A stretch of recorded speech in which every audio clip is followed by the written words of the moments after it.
No phones, no Netflix, no scrolling at 2 a.m. for no reason, just you, the sun, and about 16 hours to fill. So what did a Roman actually do all day? The answer is stranger than you'd think. And weirdly, it explains a lot about why we're all so bored now. Let's start with the wake-up call. Literally, Romans woke at sunrise, not because of alarm clocks, because of roosters, and because artificial light was basically fire. Expensive fire. Oil lamps burned fuel nobody wanted to waste on staying up late reading. So the day started early, and it started loud. By dawn, the streets of Rome were already packed. Historians estimate over 1 million people lived in the city at its peak. That's more people crammed into narrow stone streets than most modern downtowns. No cars, no traffic lights, just carts, shouting vendors, and the occasional goat that had wandered off. The first stop for most Romans? The salutatio. Here's a pattern interrupt. Romans didn't have social media, but they had something almost identical. Every morning, poorer citizens lined up outside the homes of wealthy patrons. They'd greet them, flatter them, ask for favors. In return, the patron might hand them a little cash or food. It was basically networking, with less LinkedIn and more bribery. By mid-morning, work began, but work for most Romans didn't look like a 9 to 5. Bakers, blacksmiths, and shopkeepers opened their stalls directly onto the street. Life happened in public. There was no separation between home and out. Your neighbors watched you argue, eat, and negotiate business, all in the same 20 feet of stone.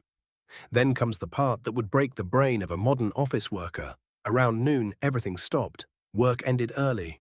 By early afternoon, most Romans were done for the day. And what filled that time wasn't productivity, it was the baths. The Roman bathhouse wasn't just about getting clean, it was the internet. It was where you heard gossip, discussed politics, made deals, and argued about last week's gladiator match. Some bath complexes, like the baths of Caracalla, could hold over 1,000 people at once, with libraries, gardens, and gyms attached. Imagine your gym, your bar, and your group chat all in one marble building, and you spent 3 hours there, every day. Then there was the spectacle.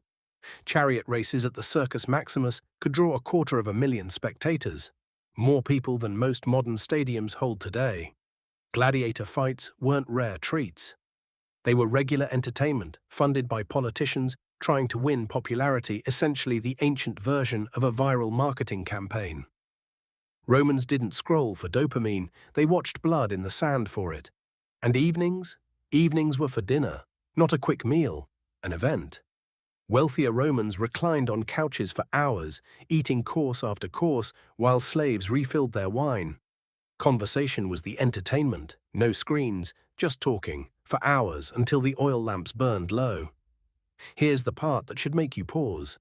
A Roman citizen's day was almost entirely social. Public baths, public forums, public dinners, public spectacles.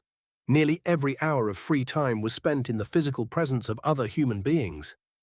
We built a civilization where you can go an entire day without speaking to anyone. A Roman would have found that almost impossible to imagine, and maybe a little sad. They didn't have Netflix. They had each other. The philosopher Seneca once wrote that most men don't lack time, they waste what they have. He wasn't talking about doom scrolling, but he might as well have been. 2,000 years later, we have more free time, more entertainment, more convenience than any Roman could dream of. And somehow, we're lonelier than they ever were. Maybe the real question isn't what Romans did without the internet. Maybe it's what we've lost by having one.